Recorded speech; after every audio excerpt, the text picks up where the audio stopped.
18 नवंबर 1978 south America Guyana के Jones town settlement, एक घने जंगल के बीच 918 लोग एक दिन में मर गए, जहां 300 से भी ज़्यादा बच्चे शामिल थे। ये ना ही कोई महामारी थी, ना ही कोई एक्सीडेंट था।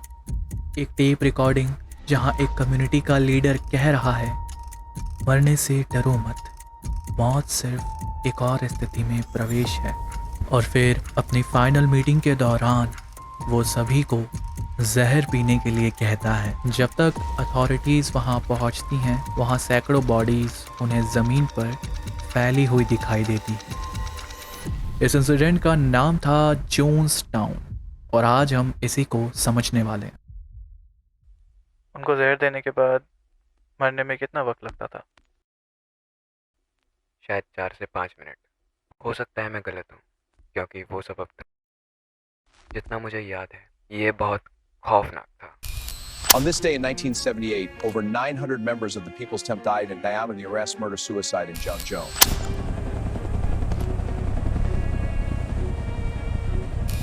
A little bit of love. Thank you.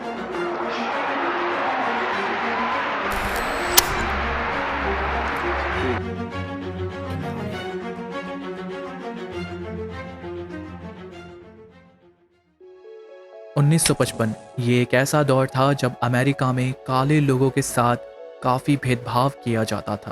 तभी विंग्स ऑफ डिलीवरेंस नाम से एक चर्च शुरू होती है, और फिर इस चर्च को रीनेम किया जाता है इंडियाना की एक छोटी इंडिपेंडेंट चर्च से, जिसको लीड कर रहा होता है जिम जोन्स। उस चर्च का नाम peoples temples full gospel church होता है। ये चर्च एक मूवमेंट के साथ शुरू होती है जिसका मकसद सभी लोगों को एक साथ लाना और हर तरह के डिस्क्रिमिनेशन को ख़त्म करना होता है। इस चर्च की कुछ कोर आइडियोलॉजीज थी, जैसे रेशियल इनइक्वालिटी को ख़त्म करना, गरीबों की मदद करना और क्रिश्चियंस को गलत रास्ते पर जाने से बचाना। सबसे खास बात, यहाँ ब्लैक और वाइट लोग एक साथ प्रे करते थे, जो कि उस वक्त काफ़ी ज़्यादा रेयर था। लेट 1950s 1960s में ये चर्च कुछ सोशल प्रोग्राम्स को लॉन्च करती है, जैसे कई सारे भूखे लोगों को फ्री में खाना प्रोवाइड करना, गरीबों को कपड़े दिलवाने में और उनकी ज़िंदगी बेहतर बनाने में मदद करना। कई लोग थे जिन्हें नशे की आदत को छुड़ाने में भी इस चर्च ने काफ़ी मदद करी। बहुत सारे लोगों की ज़िंदगी जेन्युइनली बेटर हो रही थी, इसीलिए यहाँ के लोगों में चर्च को लेकर एक ट्रस्टवर्दी और इमोशनल सेंटिमेंट बन जाता है। In mid 1960s gym Jones, जो कि पूरे मूवमेंट को लीड कर रहा था, लोग उसे अब एक आम फादर से ज़्यादा एक अथॉरिटी फिगर मानने लगे थे। अब धीरे धीरे ये पूरा मूवमेंट जोन्स के इर्द गिर्द घूम रहा होता है। वो लोगों के आस्था आधारित उपचार के लिए सेशंस कंडक्ट करता है। वो धीरे धीरे अपनी स्पीचेस में लोगों को सिखाता है कि बाहर की दुनिया काफ़ी करप्ट है और टेम्पल की कम्युनिटी ही एकमात्र सेफ और सही जगह है। और लेट 1960s और अर्ली 1970s में the temple Ukiah Redwood Valley California में रिलोकेट होता है। लेटर ऑन सैन फ्रांसिस्को से लॉस एंजल्स तक चर्च को एक्सपैंड किया जाता है। इसी दौरान टेम्पल के फॉलोअर्स भारी मात्रा में इंक्रीज होते हैं। मीडिया में काफ़ी तारीफ़ें होती हैं, पॉलिटिशियंस की तरफ से भी सपोर्ट मिलता है, डोनेशंस और चैरिटी भी मिलती है। इस पॉइंट तक अब जितने भी एफर्ट्स हो रहे थे, उनमें जिम जोन्स को एक सेंटर पॉइंट की तरह ट्रीट किया जा रहा था। मिड 1970s आते आते द टेम्पल के फॉर्मर मेंबर्स पनिशमेंट और ह्यूमिलिएशन मीटिंग्स के बारे में बात करने लगे थे कि कैसे मेंबर्स के ऊपर एक प्रेशर था अपनी फैमिली से नाता तोड़ने के लिए। इन सब बातों को मद्देनज़र रखते हुए जोन्स ने अपने फॉलोअर्स को वार्न किया कि दुश्मन जैसे गवर्नमेंट, फैसिस्ट, डिफेक्टर्स इस कम्युनिटी को डिस्ट्रॉय कर सकते हैं।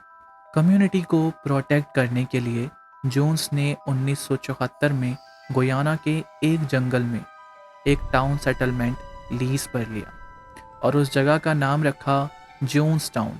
1977-78 आते आते ग्रेजुअली लोगों का नंबर 900 से भी ज़्यादा होने लगा। जोन्स का मानना था ये जगह एक सोशलिस्ट पैराडाइज बनेगी, और यहाँ उसके फॉलोवर्स सेफ रहेंगे। जोन्स टाउन में वो सभी लोग जो कि मार्जिनलाइज्ड फील करते थे, जिनकी ज़िंदगी बेहतर नहीं थी, वो जोन्स पर ट्रस्ट करके जोन्स टाउन को ज्वाइन कर लेते हैं।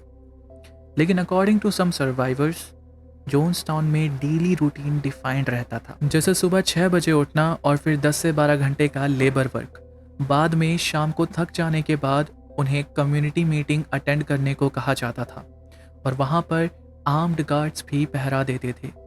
एविडेंसेस को कंक्लूड किया जाए तो ये भी सामने आता है कि जोन्स टाउन में जहर पीने की प्रक्रिया की रिहर्सल भी होती थी, जहाँ लोगों को फेक पॉइजन देकर उनकी लॉयल्टी टेस्ट करी जाती थी। रूल्स काफ़ी स्ट्रिक्ट थे। अकॉर्डिंग टू सर्वाइवर्स, वहाँ जिम जोन्स की बुराई करना अलाउड नहीं था और हर इंसान से एक्सपेक्ट किया जाता था कि वो जोन्स के साथ लॉयल रहे। फिर जोन्स टाउन में रहने वालों के परिजनों ने सवाल करने शुरू किए और काफ़ी कंसर्न शो किए, क्योंकि जोन्स टाउन एक सेपरेटेड जगह थी। अथॉरिटीज़ भी जोन्स टाउन को लेकर काफ़ी सस्पिशियस रहा करती थी।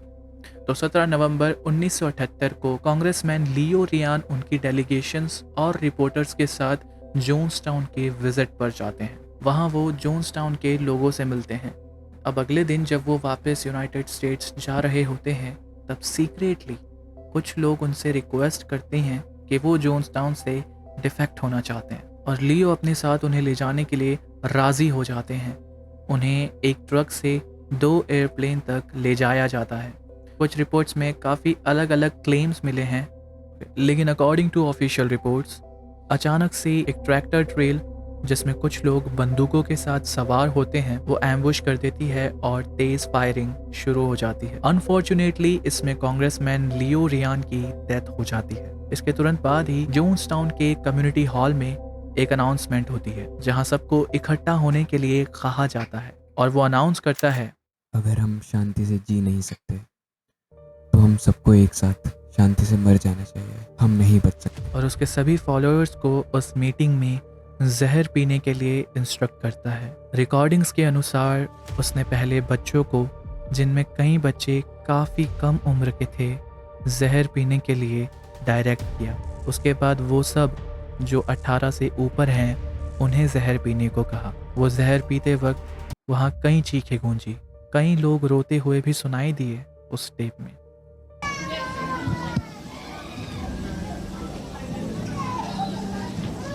उनमें से एक आवाज़ एक छोटी बच्ची की भी थी जो बस रो रही थी। देखते ही देखते जिस जगह लोग साथ रहा करते थे, अथॉरिटीज़ को उसी जगह सैकड़ों डेड बॉडीज़ ज़मीन पर फैली हुई मिली और ऐसा वाइडली बिलीव और सपोर्ट किया जाता है कि एयर स्ट्रिप अटैक जिसमें कांग्रेसमैन लियो रियान की मृत्यु हुई थी, वो ऑर्डर डायरेक्ट जिम जोन्स की तरफ से आया था। And according to researchers in theory, उनका कहना था इसके पीछे जिम जोन्स का सोचना ये था कि अगर डिफेक्टर्स बाहर यूनाइटेड स्टेट्स में जाके जोन्स टाउन के बारे में बताते तो एक पॉसिबल मोटिव ये भी हो सकता था कि जिम को जेल हो जाती और पूरे मूवमेंट को एक फेलियर की तरह देखा जाता और उसका ये रुतबा खतरे में आ सकता था। इसलिए उसने लियो रियान को असैसिनेट करने के लिए ऑर्डर्स दिए। कई जगह ऐसा कंक्लूड किया जाने लगा कि ये मास सुसाइड कहीं ना कहीं मास मर्डर भी है, क्योंकि हर कोई वहाँ अपनी मर्जी से नहीं मरा। आज भी जब इस इंसिडेंट की चर्चा अमेरिका में होती है, लोगों की आंखें अक्सर नम हो जाती हैं। ये जख्म आज भी अमेरिका की हिस्ट्री में काफ़ी गहरा माना जाता है। Thank you for watching this video. This is dogs found. मिलते हैं